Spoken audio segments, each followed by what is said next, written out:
Les théoriciens de la croissance endogène postulent que la connaissance est un bien public cumulatif. Ces théories remettent en cause la conception de Solow, un progrès technique inexpliqué économiquement. Or, pour la théorie de la croissance endogène, cette hypothèse est fausse. Les innovations peuvent être expliquées par un arbitrage économique. Les agents opèrent de la R&D car ils espèrent un profit élevé, c'est-à-dire un chiffre d'affaires supérieur au coût de recherche. C'est déjà ce qu'affirmait Schumpeter au milieu du XXe siècle.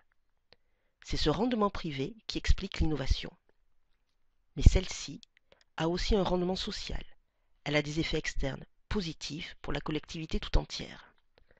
En effet, la connaissance est un bien public cumulatif. C'est d'abord un bien public, car la connaissance réunit les trois conditions d'un bien public. C'est d'abord un bien collectif, c'est-à-dire un bien non rival. Une connaissance peut être utilisée par plusieurs personnes à la fois. Si un élève de TESA connaît la théorie de la croissance endogène, il n'empêche pas les élèves de la TESB de la connaître. Les connaissances sont aussi non exclusives. Il est difficile d'exclure complètement de l'utilisation d'une connaissance. Les brevets existent, mais n'empêchent ni la copie, ni le téléchargement. Troisième condition nécessaire pour que la connaissance soit un bien public, il faut que la connaissance génère des effets externes positifs. C'est le cas, puisqu'une connaissance permet d'en créer d'autres. Ainsi, la théorie de la relativité a permis plus de 50 ans après de créer le système par GPS. Comment définir alors les externalités? Ce sont les conséquences involontaires de l'action rationnelle d'un individu. Ces externalités peuvent être négatives, c'est la pollution. Une entreprise produit et une conséquence involontaire apparaît, la pollution. Elles peuvent être positives, c'est le cas des innovations. Une entreprise souhaite augmenter son profit, elle fait de la R&D, elle innove. Ces innovations vont alors profiter à tous. Pourquoi la connaissance génère-t-elle des externalités positives? D'abord, par le biais de la recherche-développement. L'effet joue par deux canaux. Premier effet, plus le stock de connaissances est élevé, plus les chercheurs sont productifs. Deuxième mécanisme, le coût de la reproduction de la connaissance qui est très faible, par exemple un logiciel. Autre explication, le capital humain. Les individus formés font bénéficier de leurs connaissances ceux avec qui ils travaillent. Cela va permettre aussi l'apprentissage, c'est-à-dire le learning by doing. Les individus s'approprient les connaissances, les partagent. Plus ils sont nombreux, plus la diffusion de la connaissance augmente l'efficacité. La connaissance est donc un bien public cumulatif. Un processus auto-entretenu d'accumulation de la connaissance apparaît.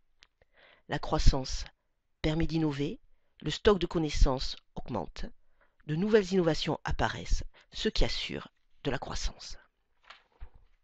Le dilemme de la connaissance apparaît alors. En effet, comme la connaissance produit d'autres connaissances, il faut que son prix soit nul. Mais dans ce cas, comme le rendement privé est nul, personne ne veut innover.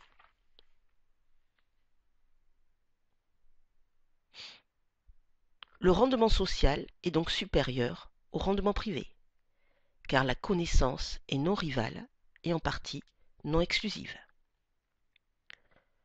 Le problème est alors de savoir comment produire de la connaissance, c'est-à-dire concilier intérêt privé et intérêt social. Les brevets sont alors une condition indispensable. Un brevet empêche les autres de copier. Il assure alors une rémunération garantie à l'innovateur.